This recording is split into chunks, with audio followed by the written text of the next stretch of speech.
반갑습니다. 오늘 우리에게 주신 하나님의 말씀은 고린도전서 7장 25절에서 28절까지의 말씀입니다. 제가 읽어드릴게요. 주님의 말씀을 들으십시오. 천하에 대하여는 내가 주께 받은 계명이 없으되 주의 자비하심을 받아서 충성스러운 자가 된 내가 의견을 말하노니 내 생각에는 이것이 좋으니 곧 임박한 환난으로 말미암아 사람이 그냥 지내는 것이 좋으니라. 내가 아내에게 매였느냐 노이기를 구하지 말며 아내에게서 노였느냐 아내를 구하지 말라. 그러나 장가가도 죄짓는 것이 아니요 처녀가 시집가도 죄짓는 것이 아니로되 이런 일들이 육신의 고난이 있으리니 나는 너희를 아끼노라. 아멘. 오늘은 혼자 사는 것에 대해서 말씀을 나눠보도록 하겠습니다. 어느 날 딸이나 아들이 엄마에게 와서는 자기는 결혼 안 하고 엄마랑 평생 같이 살겠다 그러면 고마울까요? 걱정이 될까요? 애가 왜 이러나 싶지 않겠어요? 과연 하나님께서 복 주시는 삶의 방식에 대해서 독신은 어떤 위치를 차지하고 있는 걸까요? 우리가 가정과 부부에 대해서 말씀을 나눈다면 혼자 사는 것에 대해서도 분명히 성경적인 시각을 가질 필요가 있다고 생각합니다. 샘 올베리가 쓴 Seven Myths About Singleness라는 책에서는 이렇게 이야기합니다. 결혼이든 독신이든 그것이 당신의 정체성은 아닙니다. 그리스도가 정체성입니다. 이것을 알 때 두 길 모두 기쁨과 목적을 가지고 살 수 있습니다. 일단 현실부터 짚고 넘어가는 것이 좋겠습니다. 아마 전 세계의 반은 남자고 그리고 나머지 반은 여자겠죠. 물론 저희 딸의 학교의 이야기를 들어보니까 남자아이의 숫자가 여자아이들보다 많은 것 같아요. 그래서 너 좋은 남자 골라가야겠다고 한 적도 있습니다. 실제로 1990년이 100말띠의 해였는데 이 해에는 여자아이 100명당 남자아이가 116명이 태어났다고 해요. 그래서 그 해에 태어나는 말띠 여자가 팔자가 사납다라는 미신이 퍼졌습니다. 심지어 경상남도 쪽은 여자아이 100명당 남자가 125명이었답니다. 그래서 오죽하면 90년생 경남이란 말도 나왔겠어요. 그래서 사람들을 남녀가 아니라 결혼하는 사람과 그리고 결혼하지 않는 사람으로 나누면 어떻게 될까요? 지난번에 잠깐 언급을 했었지만 대한민국의 30대는 50%가 미혼입니다. 관악구의 총 세대수가 28만 세대인데요. 그중에 1인 가구가 17만 6천 세대입니다. 거의 63%가 혼자 사는 집인 거죠. 그리고 이 숫자는 증가하는 추세입니다. 나 혼자 산다라는 TV 프로그램이 괜히 나오는 것은 아니죠.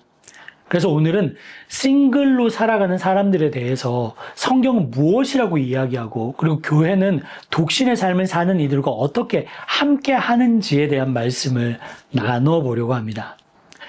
고린도전서 7장에는 고린도 교회 안에 존재하고 있었던 성도들의 다양한 삶의 모습들이 등장합니다. 우선 결혼한 부부들이 있었고요.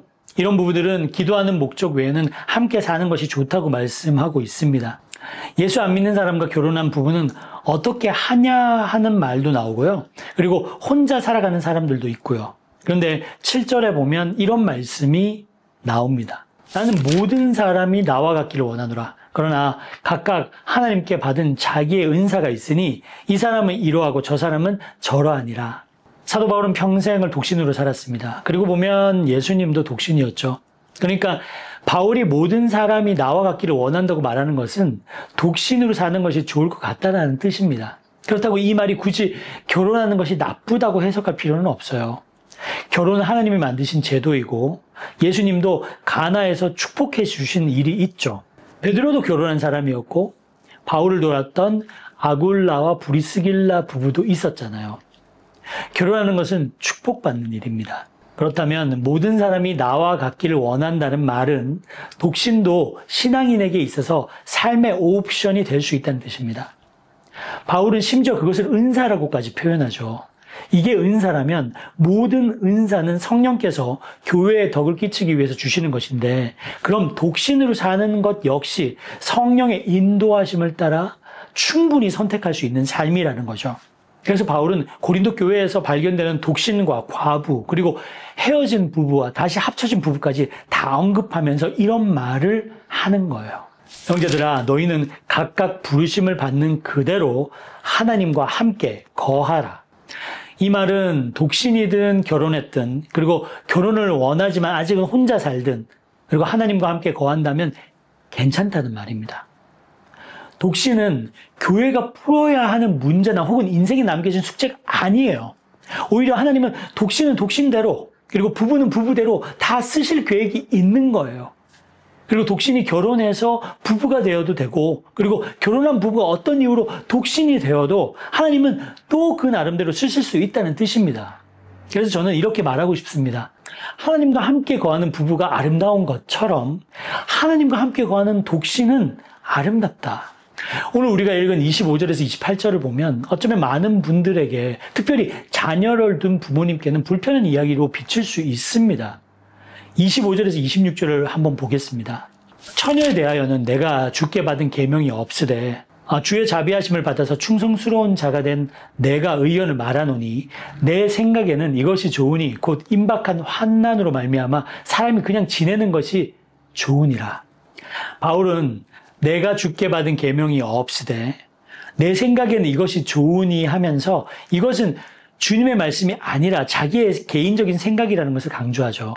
그리고 약간은 주저하면서 하는 말이 결혼하지 말고 그냥 살라는 거예요.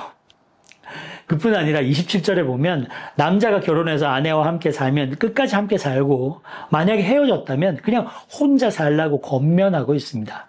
그러면서 28절에 보면 그렇다고 결혼하는 것이 죄는 아니라고 하죠. 그 말은 결혼하는 것도 혼자 사는 것도 부끄러워하거나 감추어야 할 죄가 아니라는 뜻이죠.